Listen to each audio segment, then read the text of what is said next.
Ah, ce n'est rien.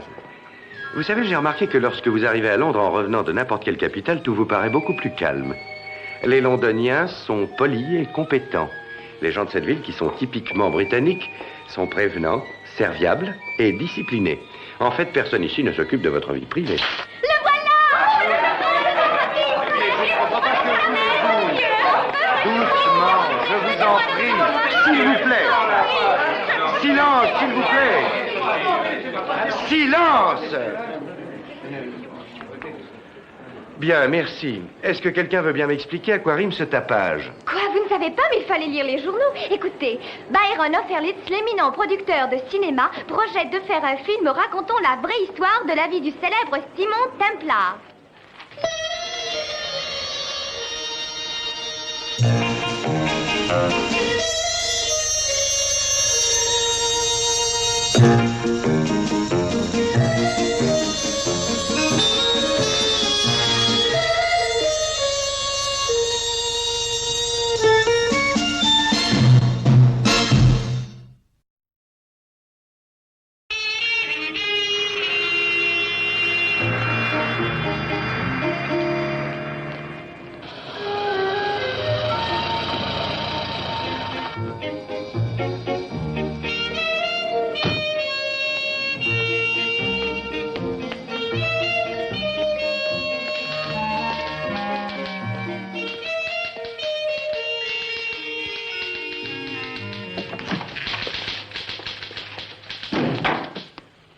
Il est là? Monsieur Austerlitz est en conférence. Est-ce que vous avez rendez-vous? Je n'en ai pas besoin. C'est vous qui vous occupez de cette affaire? Je sais, Byron, mais nous sommes mal engagés. Austerlitz? Le voilà. Monsieur Templar, je suis vraiment heureux de vous voir arriver. Je ne pense pas que ce soit réciproque. Ah oui, vous parlez peut-être de la réception à votre arrivée. Exactement. Voici Monsieur David Brown, c'est mon avocat. Oh, vous devez souvent l'appeler. Et Monsieur Brown? Enchanté. Ça m'étonnerait que vous le soyez longtemps. Asseyez-vous, voyons, asseyez-vous.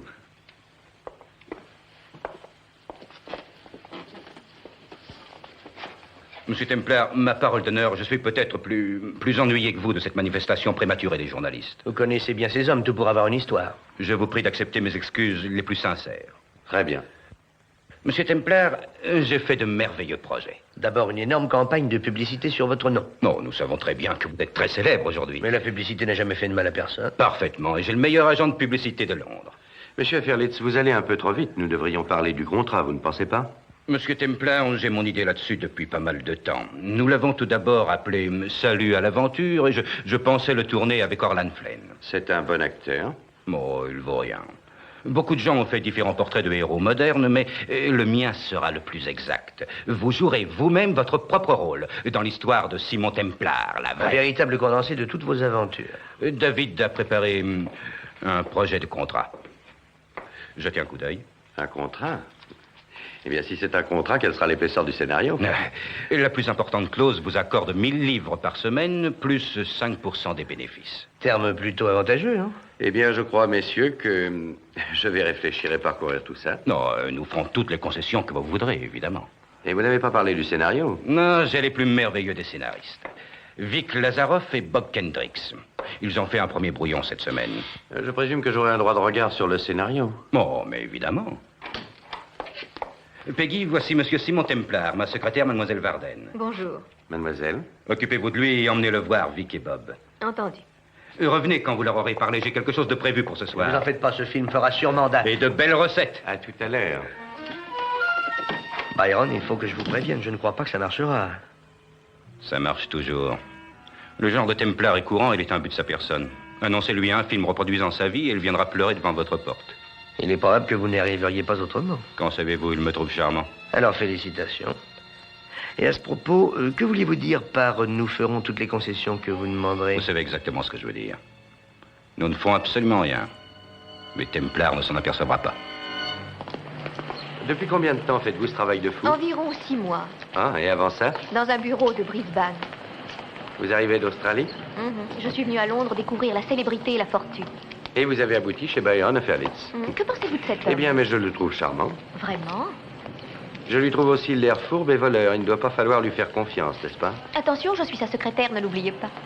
C'est là-dedans. 2e étage, porte 83. Mais comment s'appelle-t-il déjà? Vic Lazaroff et Bob Kendricks, méfiez-vous. Pourquoi? Ce sont des blagueurs professionnels, l'habituel poil à gratter, le cigare explosif, tout le lot, quoi. Vous avez dit professionnel ou amateur? Je crois que vous pourrez juger vous-même, monsieur Templar. C'est particulièrement mauvais. Oh, tu es en dessous de la vérité. Qu'est-ce qui a écrit ça? C'est nous. Ah. Bob, y a pas un moyen de sortir de ce guépier? On est sous contrat, rappelle-toi, Ferlis nous tient vraiment corps et âme. On pourrait s'introduire chez lui et couper tous ses pantalons à la hauteur du genou. Ou déchirer les cols de ses chemises. Là voilà. En personne. Mais il n'a pas de mitraillette. Ni d'auréole. Je visitais la ménagerie de ce cirque. Je suppose que j'ai finalement abouti dans la pièce réservée aux grands singes. Soyez le bienvenu. Je suis Vic Lazaroff. Monsieur Lazaroff. Mon ami ici présent, Bob Ken. Bonjour. Bob, très heureux. Où en est mon épopée? L'histoire de votre vie? On a des problèmes. À cause de? Surtout de Ferlitz. À propos, est-ce que c'est son vrai nom? Il n'est plus à un nom près. Il a eu des ennuis? Il aime trop les femmes. Ferlis, c'est le nom qu'il met sur un chèque et la banque l'accepte, alors. Hein. Et à ce sujet, il n'est pas moins avare que tous les producteurs qui signent de leur vrai nom. Alors, vous avez réussi à écrire au moins 10 pages, les gars? Merci. Ah, voici le génie qui dirigera toute votre épopée. Jack Groom, Simon Templar. Monsieur Groom? Vous avez déjà joué? Il y a longtemps. Pouvez-vous faire pousser votre moustache en 10 jours? Pourquoi? Vous avez fait un pari? Vous devriez être moustachu avec les cheveux tombant sur les yeux. Vous ne ressemblez pas au saint. Mais je suis le saint. Qu'est-ce que ça peut me faire? Ah, je crois qu'on va devenir de bons Ça amis. n'est pas nécessaire. Je ne pense pas que Ferlitz ait eu la courtoisie de dire à Orland Flynn qu'il ne joue plus dans ce film. Ah, j'en ai aucune idée. Flynn ne va pas tellement apprécier cette petite blague. Byron, je vous en supplie. Ne compliquez pas les choses. Mais j'ai besoin de ce film. C'est impératif. Vous n'aviez qu'à mettre de l'argent de côté. Peut-être bien. Oui, peut-être. Mais il se trouve que je comptais dessus. Et vous me l'aviez promis. J'ai changé d'avis, voilà. Oh, vous ne pouvez pas me faire ça. Je l'ai fait. Templar a accepté le rôle. Je vous poursuivrai. Ne soyez pas stupide. Écoutez, nous avons un genre de contrat verbal, vous savez. Et je peux avoir beaucoup de témoins. Vous êtes en train de me menacer, moi? C'est bien ça. Byron, tout ce que je veux, c'est... Je moque de ce que vous voulez. Si vous m'embêtez, vous pourriez le regretter. Tout ce que je veux, c'est un marché loyal. Je vais tout de suite vous préciser ma position, Flynn. Je me souviens du temps où vous exerciez vos talents de ce que certaines femmes appellent séducteurs à Rome. Il y avait une fille qui est morte plutôt bizarrement. Alors là, écoutez. Si vous voulez employer ces méthodes avec moi, je peux me souvenir aussi loin dans le temps que vous, Byron. J'ai appris certaines choses sur vous aussi. Et croyez-moi, quand je vous attaquerai, vous ne nuirez plus à personne. Oh, je m'excuse, je reviendrai un peu plus tard. Non, non, Simon, entrez, voyons, entrez. Je viens juste de régler une petite affaire. C'est Flynn, n'est-ce pas? Faites comme moi, ignorez-le. Je n'aime pas tellement devoir prendre la place de quelqu'un, vous savez. C'est absurde. J'ai préparé quelque chose pour vous ce soir. Je vous préviens que c'est uniquement dans un but publicitaire. J'ai convoqué un excellent photographe et vous irez au restaurant au château Marmont avec April Quest. Qui? Je veux que tous les journaux parlent de votre romance, la plus extraordinaire de l'année, vous verrez. Monsieur Ferlitz, la coopération doit-elle aller si Oh, loin? elle n'est pas seulement belle, elle sait lire et écrire. Vraiment. Simon, je veux que vous coopériez. Je vais voir. Entrez.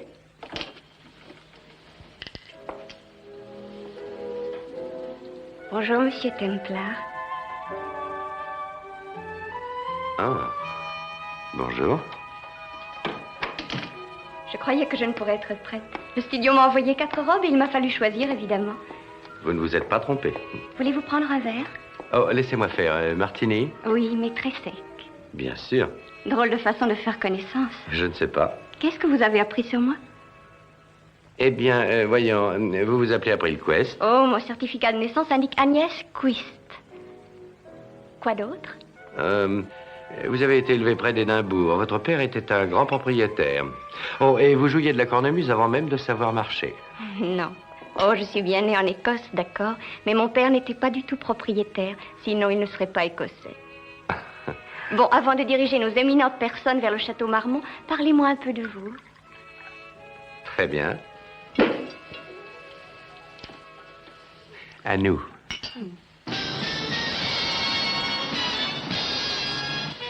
Ah, enfin, bonjour. Bonjour.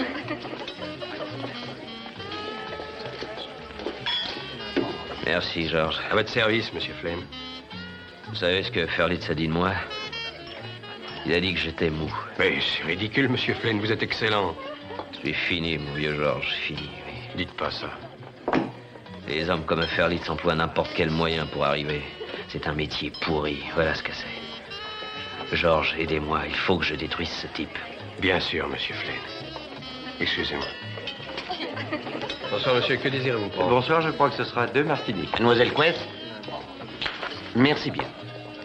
Bayron nous prépare toutes sortes de petites surprises. Ah, exemple? Oh, Simon, voici de l'imprévu.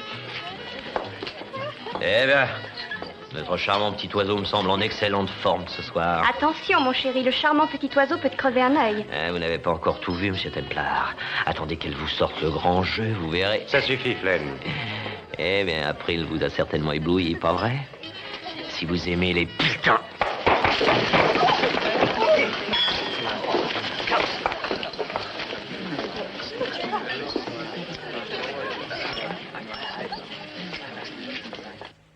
Et comme l'ancien contrat est maintenant périmé, il va nous falloir discuter de nouvelles clauses, point.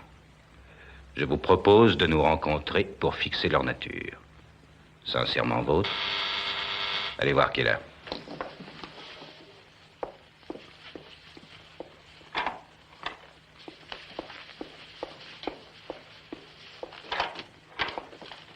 Bonjour, Peggy. Bonjour, monsieur Groom. Comment est-il? Peggy, quelle va être sa réaction, à votre avis, si je...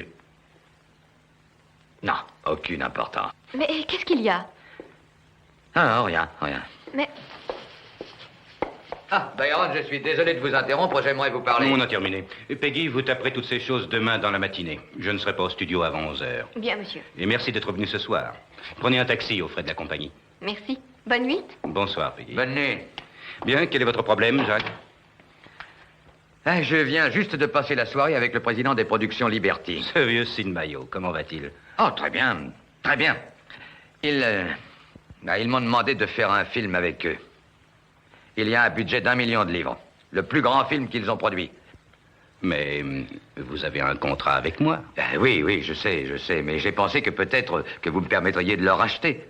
Fixez-moi un prix raisonnable. Jacques, je n'aime pas faire obstacle à la carrière d'un ami, mais je ne peux rien faire sans vous. C'est ridicule, Byron, et vous le savez bien. Vous êtes trop modeste. Byron, c'est sûrement la plus grande chance de ma vie, voyons. Vous avez dit ça quand je vous ai offert votre actuel contrat il y a à peine 2 ans. Ben oui, je le sais, mais les choses ont changé. Les contrats, non. Je ne peux quand même pas lui refuser. J'ai bien peur que vous y soyez obligé. Mais voyons, il représente tout pour moi. Je suis vraiment désolé. Byron, est-ce que vous arrivez à dormir? Pourquoi n'y arriverais-je pas? Je pensais pourtant que votre conscience vous tiendrait éveillé. Pas du tout. Étonnant. Vous vous servez de tout le monde, Ferlitz. Et quand ils ne vous sont plus utiles, vous les écartez de votre chemin. Prenez Orland Flynn, c'est un bon exemple. Est-ce que vous réalisez ce que vous avez fait de lui? C'est un homme fini. Il est idiot. Mais c'est un homme. Il vous a fait gagner de l'argent en travaillant beaucoup. Orland Flynn est maintenant une ancienne vedette dont je n'ai plus besoin. Ça ne vous fait rien de savoir qu'il n'y a pas une seule personne dans cette compagnie qui ne vous haïsse pas? Non, absolument. Il ne faut jamais mêler travail et sentiment. Pour l'instant, je suis trop occupé pour épiloguer là-dessus. Vous avez signé un contrat avec moi qui vous a d'ailleurs rendu service à l'époque. Maintenant, vous êtes inquiet parce que l'herbe vous semble plus verte dans un autre champ. Eh bien, c'est dommage. Byron, je vous en prie. Pour la dernière fois, laissez-moi racheter mon contrat. En un mot, non.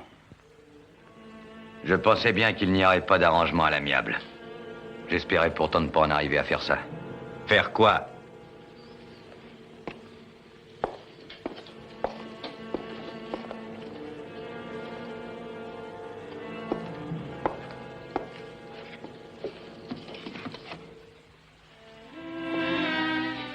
Vous vous souvenez de Trilbiando? Cette petite minable? Vous ne pensez pas que les journaux aimeraient connaître toute l'histoire? Est-ce que vous essayez de me menacer, moi? En un mot, oui. Je n'ai jamais permis à quiconque de me menacer, c'est une question de principe. J'ai combattu tout le monde pour arriver au point où j'en suis. Ce métier fait aujourd'hui partie de ma vie, vous voyez. Alors, tout ce que je vous demande, Monsieur Groom, c'est la réponse à une simple question. Vous voulez vivre ou vous voulez mourir?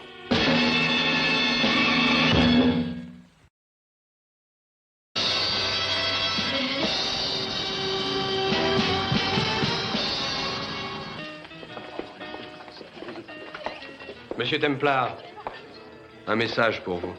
Ah, merci. Un jeune garçon vient juste de l'apporter. Merci. Qu'est-ce que c'est? Byron Austerlitz veut me voir tout de suite. Mais il est plus de 10 heures. Il dit que c'est urgent.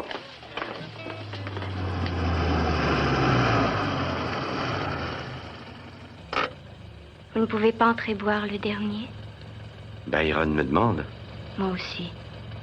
C'est peut-être bien important. Je ne peux pas avoir un sursis. De combien de temps? Je serai revenu dans 1 heure. Je vous attends.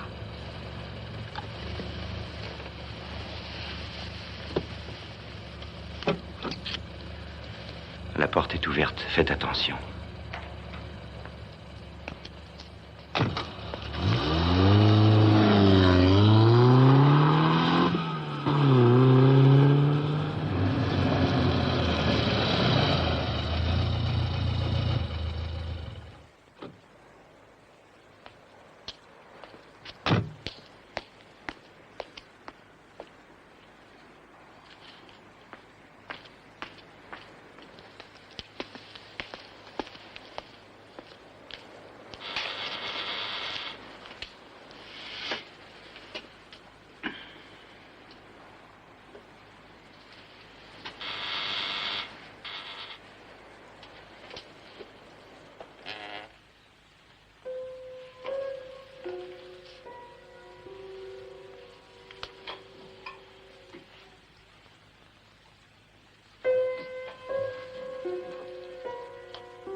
Alors, Peggy, calmez-vous.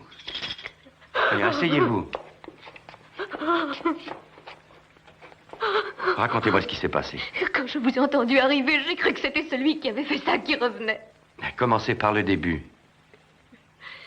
Il m'a demandé de venir travailler ce soir. Je suis arrivée vers environ 7h30. Il n'est pas mort depuis 7h30. Non, je suis partie à 9h. Quand Jacques Groom est arrivé. Groom est venu ce soir? Byron m'a offert le taxi pour rentrer chez moi. Mais une fois arrivé, j'ai réalisé que j'avais oublié mon carnet dans ce bureau. Il est encore là?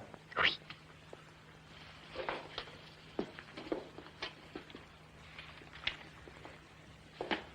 C'est celui-là. Continuez. Courage. Quand je suis entrée, la porte était ouverte. Et puis je l'ai aperçu là. Quelle heure était-il? Et à l'instant, quand j'ai entendu le bruit de votre voiture. Oh, Simon, j'ai tellement peur. Vous avez touché à quelque chose? Non. À un moment, j'ai cru que j'allais m'évanouir. Chut.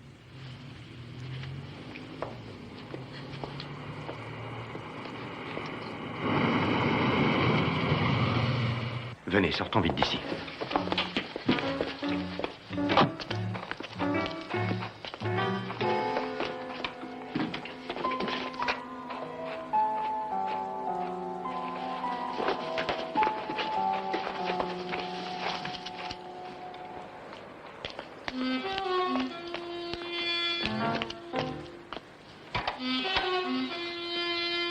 Y a personne là-dedans?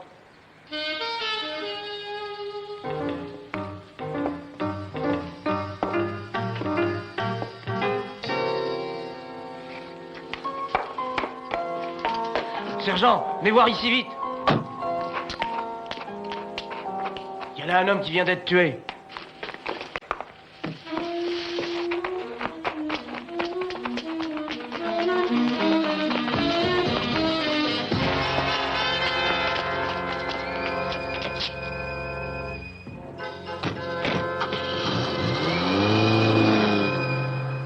Eh bien, ça a été de justesse.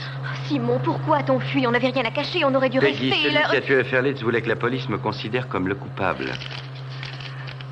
Venez me voir chez moi, c'est urgent. Mais ce n'est pas l'écriture de Byron. Je sais. Vous connaissez celle-là? Non. C'était très bien préparé, oui.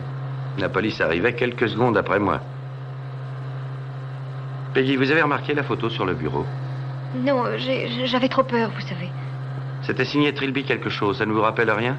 Non. Comment était Groom à son arrivée? Je veux dire, est-ce qu'il semblait détendu et de bonne humeur? Oui, je pense que oui. Peggy, écoutez, la police verra votre nom sur son aide-mémoire, sur son bureau. Elle saura que vous aviez rendez-vous avec lui ce soir. Ils viendront chez vous dans moins d'1 heure. Dites la vérité, mais ne dites pas que vous y êtes retourné, compris? Mais c'est un mensonge. Ne leur dites pas. Oh, très bien, si vous le désirez. Et ne parlez pas non plus de moi. Vous ne m'avez pas vu de la soirée. Je ne veux pas que la police vienne me gêner.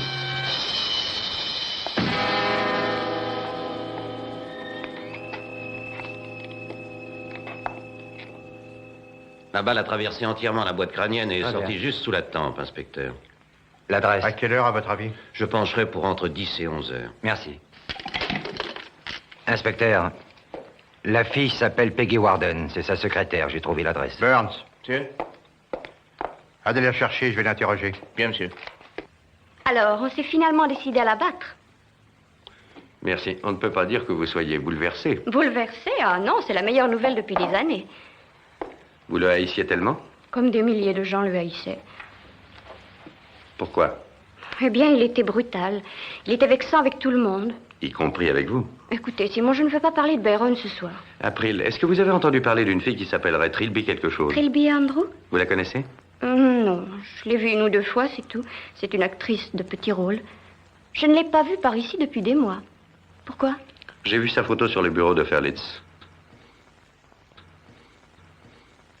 Non, je ne la connais pas. À part ce monsieur Groom, est-ce que monsieur Ferlitz a vu quelqu'un d'autre pendant que vous étiez là? Non, Pas de coup de téléphone? non. Oh, mais il a téléphoné au Château Marmont. Pour dire quoi? Il voulait arranger quelque chose avec un photographe. Pourquoi? Vous avez dû lire dans les revues spécialisées que M. Ferlitz allait faire un film retraçant la vie de M. Simon Templar. Ah oui. M. Templar et April Quest étaient au Château Marmont et M. Ferlitz voulait qu'on les photographie tous les deux. À votre avis, est-ce que monsieur Ferlitz avait des ennemis ou non? Je ne le voyais que pendant les heures de travail. Vous savez, je sais très peu de choses sur sa vie privée. Voilà monsieur Groom, monsieur. Ce sera tout, mademoiselle Warden. Un de mes hommes va vous reconduire chez vous. Merci. Peggy, qu'est-ce que ça veut dire? Je vais vous répondre, monsieur Groom. Je m'appelle Thiel, inspecteur-chef Thiel. Je veux vous poser quelques questions. À quel propos? Byron Ferlitz. Il est mort. Jacques Groom aurait-il pu écrire ça? Non, il n'avait pas de motif. Et on peut éliminer Kendricks et Vic Lazaroff. Ils n'avaient aucun intérêt. Donc, qu'est-ce qui nous reste? Qui est-ce qui haïssait suffisamment Ferlitz pour l'assassiner et qui me haïssait suffisamment pour me faire passer pour coupable? Orland Flynn. Très juste. Ferlitz venait de le renvoyer de son film. Et en plus, il m'avait appelé à sa place. Et ce soir, vous l'avez frappé.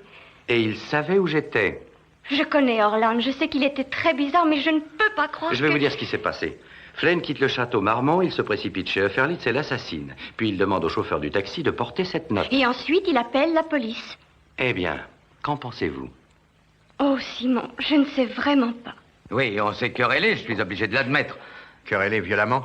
Oui, violemment, mais je ne l'ai pas tué. Cette querelle était uniquement verbale. Oui?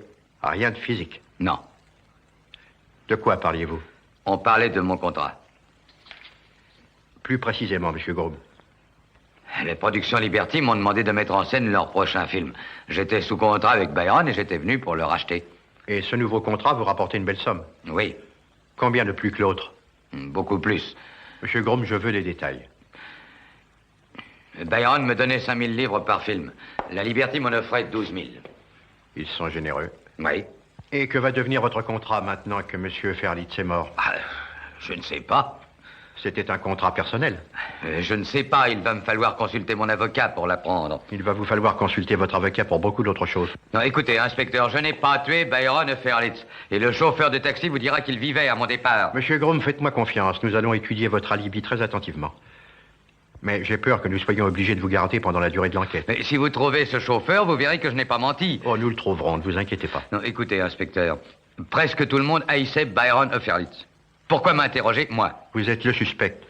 Burns, emmenez-le. Oui, monsieur. Par ici, monsieur. Qu'en pensez-vous? Difficile à dire, monsieur. C'est après le Quest. Vous aurez son adresse par mademoiselle Warden. Oui, monsieur. Vous voulez peut-être lui poser des questions. Inutile. Vous savez, sergent, quand Simon Templar se trouve mêlé même de loin à mes affaires, ça ne m'apporte qu'une chose. Des ennuis. Hein? Vous allez me conduire à l'appartement de mademoiselle Quest. Monsieur Templar doit sûrement attendre qu'on vienne lui souhaiter bonne nuit. Ce qui m'étonne, c'est comment Flynn pouvait être certain que je m'y rendrais. J'aurais pu ignorer la note et seulement téléphoner à Ferlitz. Orland n'a pas dû penser à cette solution. Pourquoi? Eh bien, il se figurait que comme vous aviez 1000 livres par semaine, vous vous précipiteriez chez Byron s'il leur donnait. Il n'est plus d'1 heure. Je vais voir.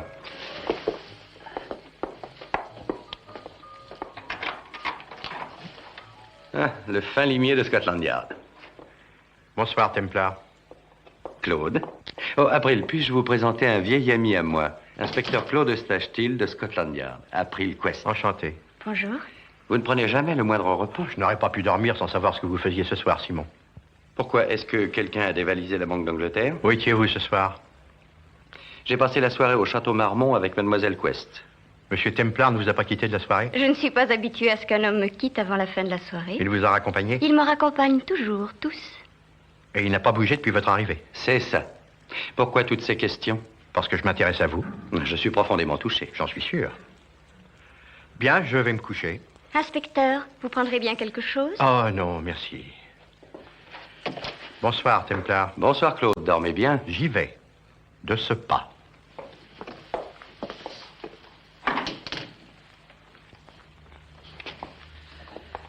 Je me suis bien débrouillée, n'est-ce pas? Oh, vous avez été excellente. En tout cas, pour une fois, on peut dire que ce brave Claude a eu du nez. Bon. De quoi étions-nous en train de parler? April Quest. Il est ridicule ce nom, pas vrai? Vous l'avez cru, monsieur? Sergent, je ne crois jamais tout ce qui concerne Simon Templar, tant que je ne l'ai pas vérifié au moins 3 fois. Et malgré ça, je suis prêt à tout moment à changer d'avis. Avant de rentrer, je crois qu'on devrait aller faire un rapide tour au Château Marmont. Bien, monsieur. Bonsoir, monsieur. Bonsoir.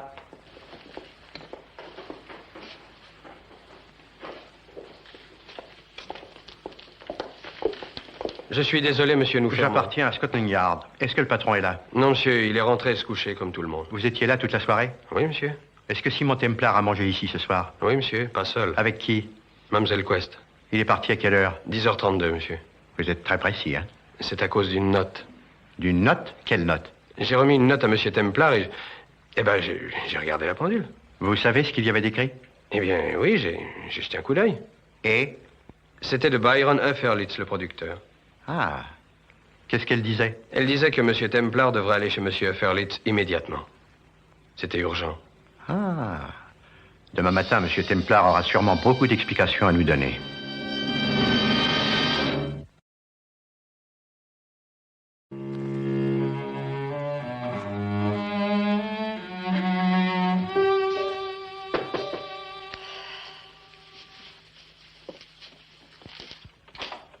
Bonjour, Peggy.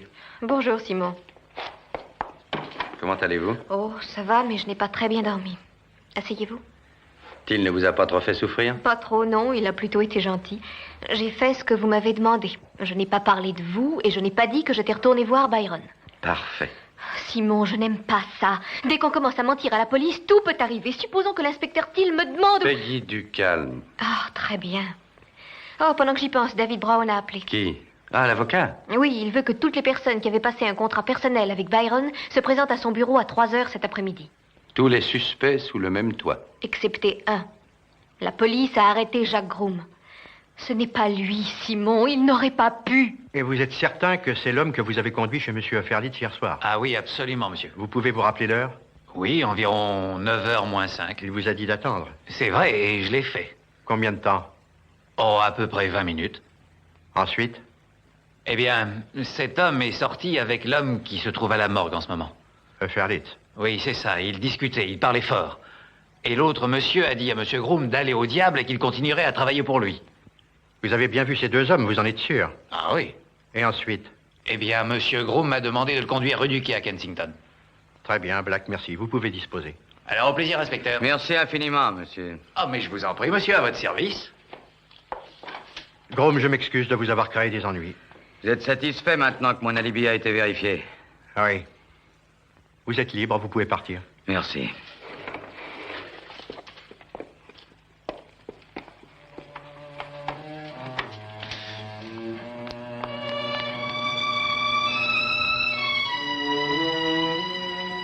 Mais pourquoi ne pas tout expliquer à la police? Parce que l'homme qui a tué Byron a voulu que tout concorde pour que je sois le suspect numéro 1. Mais on ne vous a pas accusé, du moins, pas encore. Eh bien, toutes mes félicitations, Templar. Oui, on savait que vous le feriez. Oh, Vic, C'est voyons. le meilleur moyen de quitter un producteur. Vous êtes les deux prochains sur la liste. Peggy, vous n'avez pas l'air d'apprécier. C'est de si mauvais goût. Peut-être bien, mais Byron Auferlitz était un être répugnant. N'attendez pas que je verse le moindre pleur. Tu viens, vieux? Oui, je viens. Oh, ils sont impossibles. Mais Je sincère. commence à être fatigué de leur humour macabre à tout bout de champ. Nous sommes prêts, monsieur Templar. Voulez-vous venir aussi, mademoiselle Warden? Nous pourrions avoir besoin de vous.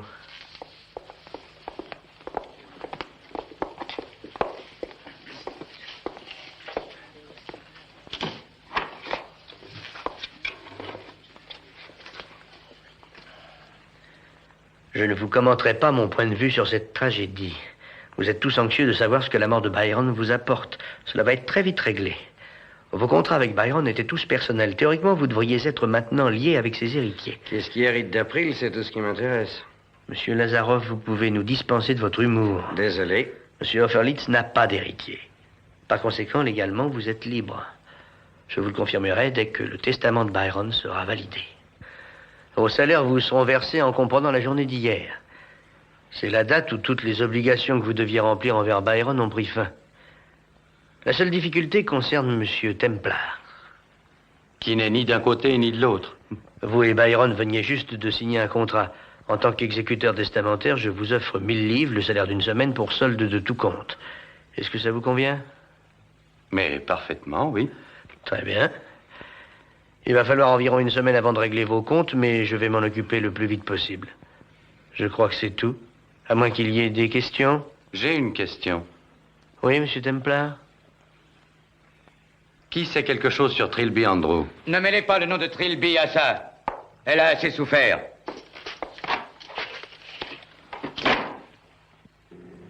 Vous savez, sergent, il est possible que je sois près du couronnement de ma carrière d'inspecteur de police. Vous pensez à l'arrestation de Templar? Je suis particulièrement optimiste. J'espère que vous avez raison. Sergent, je l'espère autant que vous. Oh, il nous fournira toutes sortes d'explications. Mais comme Groom n'est plus le suspect, il faudra qu'il soit brillant. Très brillant.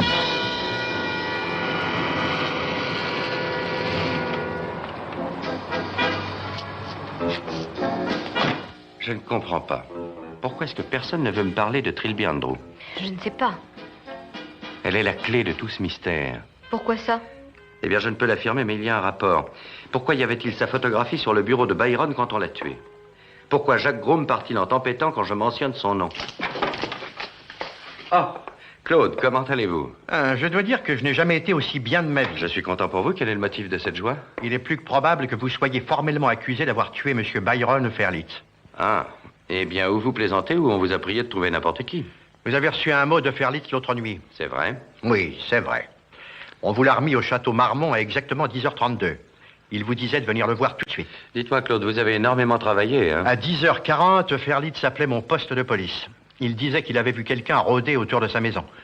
La police est arrivée... Vous avez dit que Ferlitz avait appelé? Oui. C'est vous qui avez répondu? Bien sûr que non. Alors comment pouvez-vous être sûr que c'était Ferlitz? On a pu se faire passer pour Byron Ferlitz. Ne compliquez pas cette affaire, voulez-vous? Vous avez été chez lui. Oui, Claude, j'y suis allé. Alors pourquoi ne pas l'avouer? Inspecteur, monsieur Templar n'a Voici le rien à billet. voir. Venez me voir tout de suite, c'est urgent, Byron. Alors naturellement, j'y suis allé. Quand avez-vous écrit ça? Je savais que vous me le demanderiez. Je suis arrivé chez Ferlitz et je l'ai trouvé assassiné. Quand la police est arrivée, j'ai compris que j'avais été joué. C'est la vérité. Comment le savez-vous? Elle a confiance en moi. Eh bien, moi, non. Naturellement. Si vous n'aviez rien à cacher, pourquoi mentir et pourquoi dire que vous étiez avec April Quest toute la soirée? Vous ne m'auriez pas davantage cru hier soir que maintenant. De plus, j'avais besoin de temps pour réfléchir. Et alors? Pourquoi n'allez-vous pas voir Orland Flynn? Il a menacé Ferlitz dans son bureau hier matin. Il me hait parce qu'il pensait que je lui avais pris sa place dans le prochain film. Il me haïssait assez pour tuer Ferlitz, et il était assez vicieux pour essayer de me le faire endosser. Ah oui? Arrêtez-moi et le tueur restera en liberté. Simon, vous ne croyez pas que... Claude, donnez-moi 24 heures et je vous amènerai le meurtrier sur un plateau. Vous avez jusqu'à minuit. Simon, vous auriez dû me laisser lui parler. Peggy, quand j'aurai besoin de votre aide, je vous appellerai. Bien. Faites-moi confiance, voulez-vous? Je n'ai pas beaucoup le choix. Mais ne soyez pas aussi désespéré, voyons. Où allez-vous? Parlez à Jacques Groom. Je viendrai vous chercher vers 7 heures, entendu?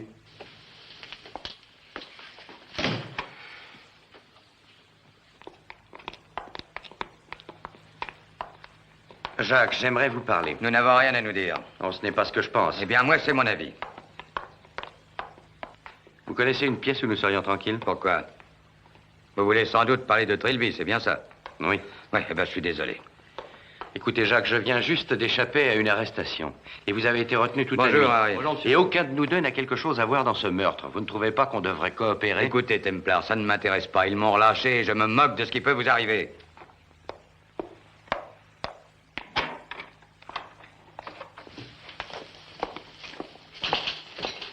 Jacques, qu'est-ce que vous essayez de fuir?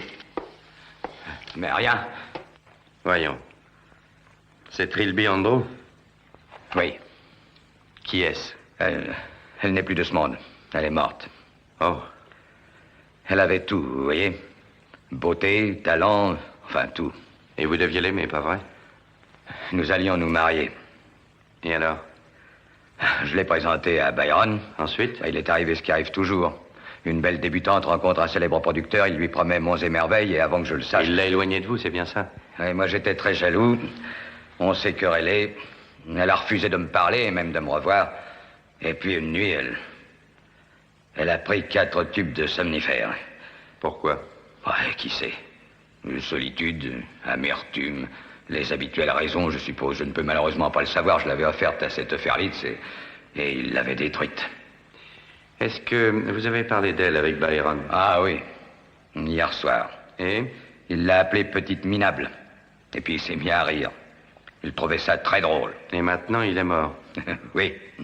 Le crime ne paie pas, c'est connu.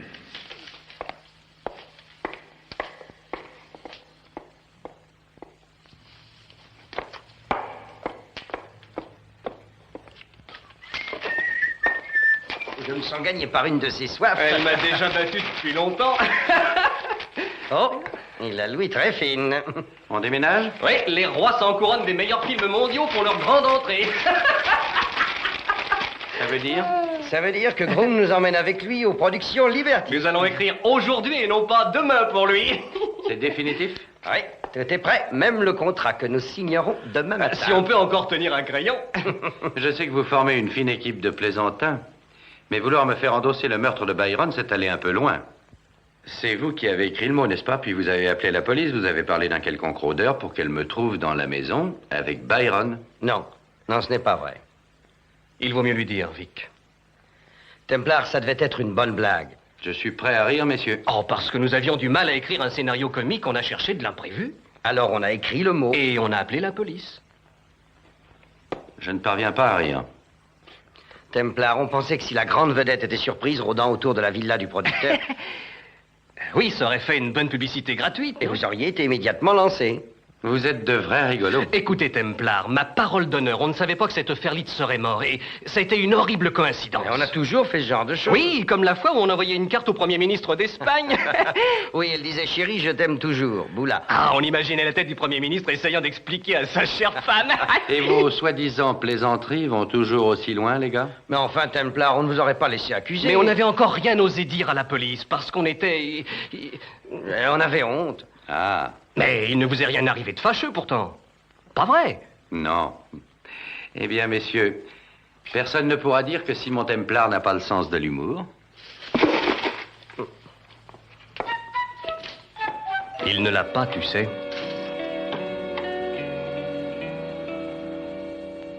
Mais Ferlitz venait juste d'offrir à Templar 1000 livres par semaine. Pourquoi aurait-il voulu abattre la poule aux œufs d'or? Mais ça n'a vraiment aucun sens. Inspecteur Thiel. Merci. Ils ont repéré Orland Flynn au château Marmont. On y va.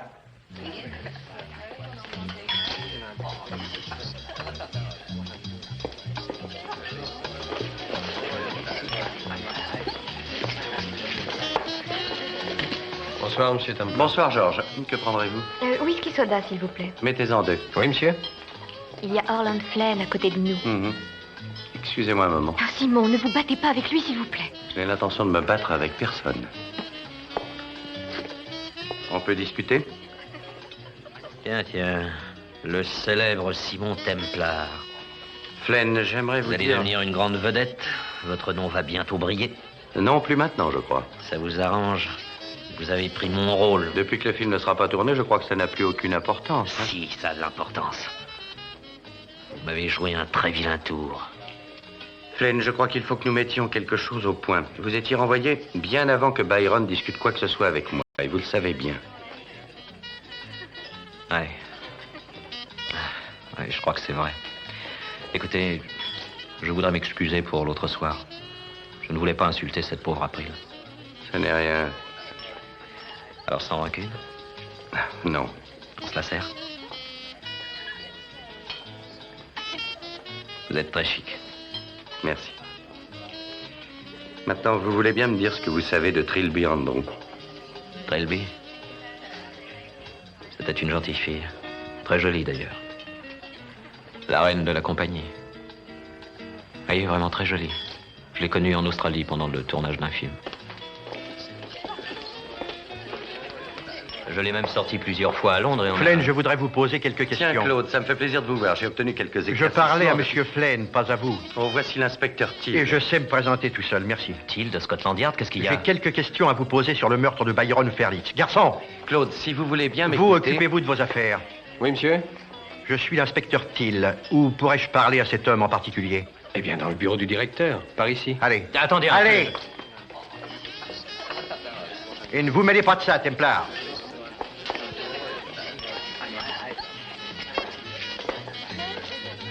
Qu'est-ce qu'il y a?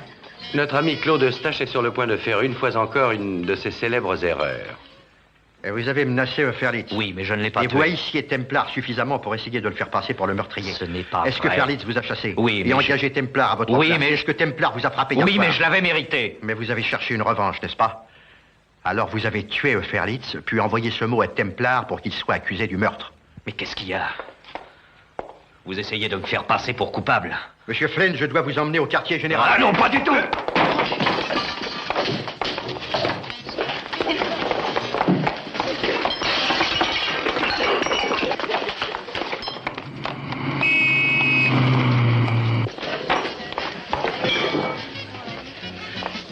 Je vous reverrai chez vous.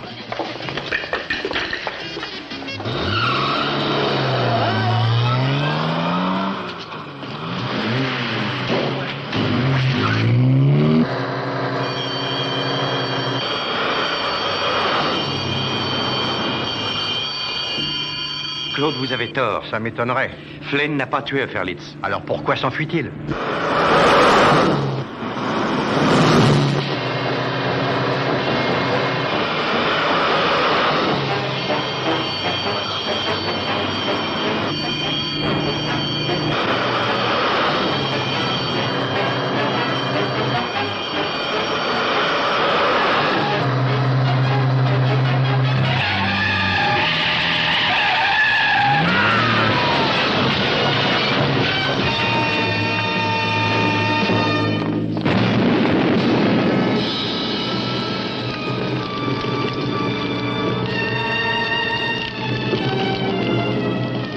Diable. Oui, Claude. Eh bien, ceci clôt définitivement notre affaire de meurtre. Toutes mes félicitations, Claude. Encore un succès à votre actif. Et la police est donc persuadée qu'Alan Flynn a tué Ferlitz. Oui. Ah, eh bien, je suis contente que ce soit fini. Mais ce n'est pas fini, n'est-ce pas, Peggy? Vous l'avez tué. Le mobile, c'est Trilby Andrew. Andrew et Warden. C'est l'anagramme du même mot. J'ai failli ne pas le remarquer. Mais il y a eu la photographie sur le bureau de Byron. Son visage me semblait familier, il fallait donc que je la connaisse. Puis j'ai compris qu'elle ressemblait à quelqu'un. Elle vous ressemblait. Qui était-ce, Peggy? Ma sœur. Comment avez-vous trouvé? La ressemblance avec la photographie. Puis je me suis rappelé que Flynn m'avait dit qu'il avait vu Trilby pendant le tournage d'un film en Australie.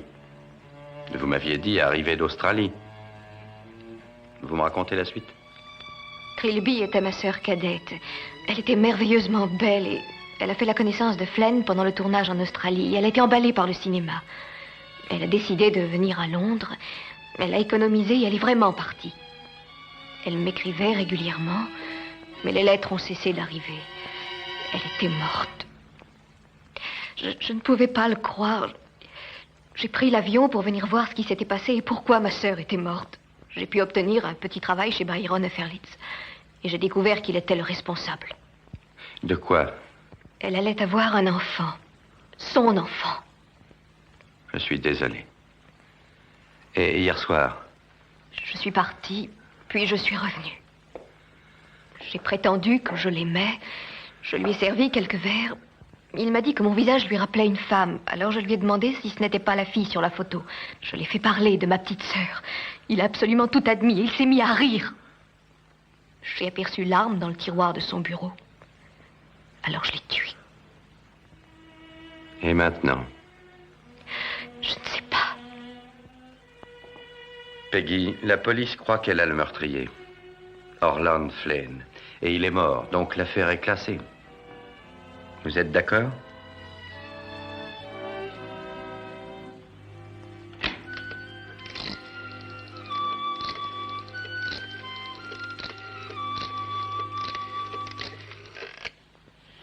Inspecteur Thiel, s'il vous plaît.